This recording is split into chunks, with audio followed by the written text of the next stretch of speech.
Malice. Episode 11 of The Impossible Heir begins with Teo preventing Inha from killing the chairman. At the rooftop, Teo confronts Inha about his actions, but Inha proclaims that he isn't the old Inha that Teo knew. The two, then, proceed to threaten each other before Teo leaves. Meanwhile, Mogi Jun is patiently waiting to hear from Inha in the prison. A prison guard calls him and takes him to the meeting room where Inha's call is waiting for him. Inha apologizes to him for the delay and Gi Jun offers to take all the blame but expresses that it won't be long that he gets a death sentence and that he's scared. The next scene has the prison guard murdering Gi Jun on Inha's command, where he throws a toothbrush to indicate that the murder is done by a fellow prisoner. Meanwhile, Teo and his team are working on their move regarding Gold H investment. It's revealed that the chairman knew about the paper company founded by Teo, where Teo expressed that the company would protect Kamo shares from hostile parties that might attack the chairman.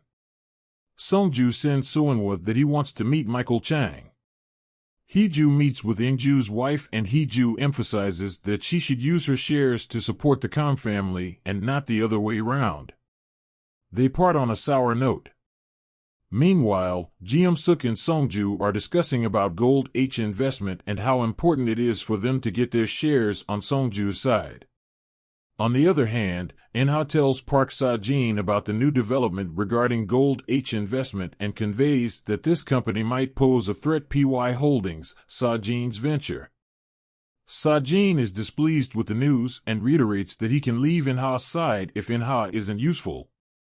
Suk, Songju, and Inha are invited for a meeting by Gold H Investment. As they wait for Michael Chang, Teo appears instead.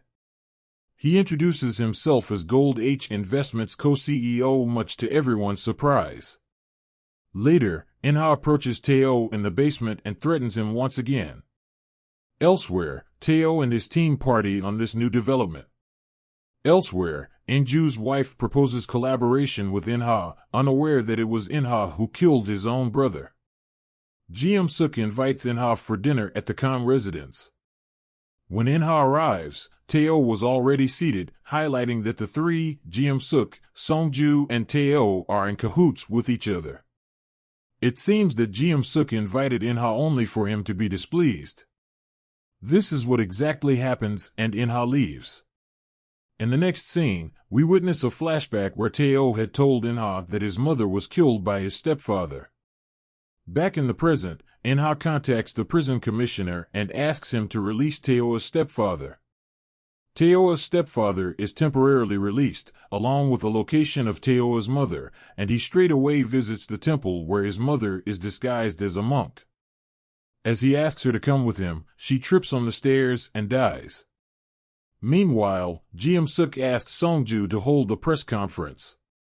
While on their way to the venue, Suk, along with Suk's secretary, are faced with charges of disposing of a corpse and embezzlement.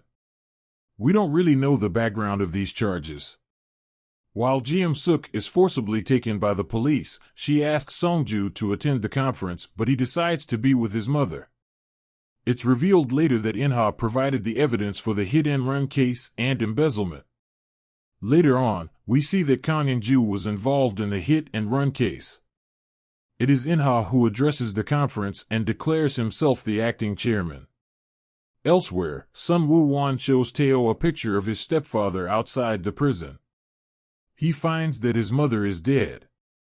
At the same time, Heeju confronts Inha about his actions, especially against her mother, and leaves saying that Inha has changed. Chai Dong-wook can finally take his revenge against Songju.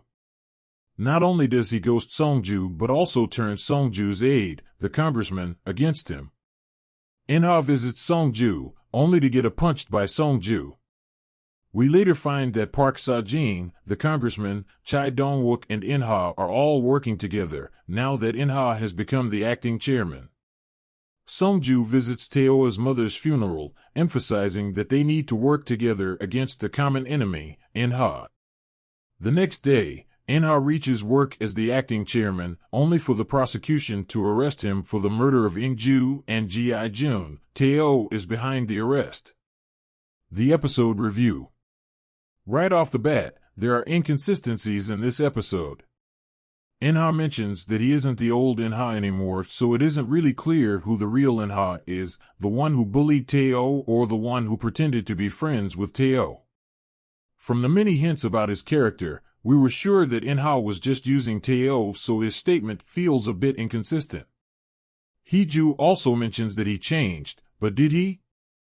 One of the recurring issues with the show is the weak characterization, which often makes us question the character motive and which often seeps into the disastrous plot progression. Elsewhere, Teo comments that now Haiwan is back because she is too busy to care about other people. This statement is again quite off since Haiwan never did care about anyone. Even with Inha, she just pretended to like him. In short, it feels like the writer's vision for the characters is inconsistent. Furthermore, it is now clear how Inha could declare himself as an acting chairman unilaterally. Considering that Gold H Investment have a majority of stocks and Inha previously signed a waiver where he had foregone all his inherited shares, it isn't clear what gives Inha the authority to take such a step. Moreover, we have a scene of Teo's mother dying quite conveniently, and though the show wanted to make it an emotional scene, but considering we had barely any scenes of Teo and his mother's relationship, it fails to do its objective.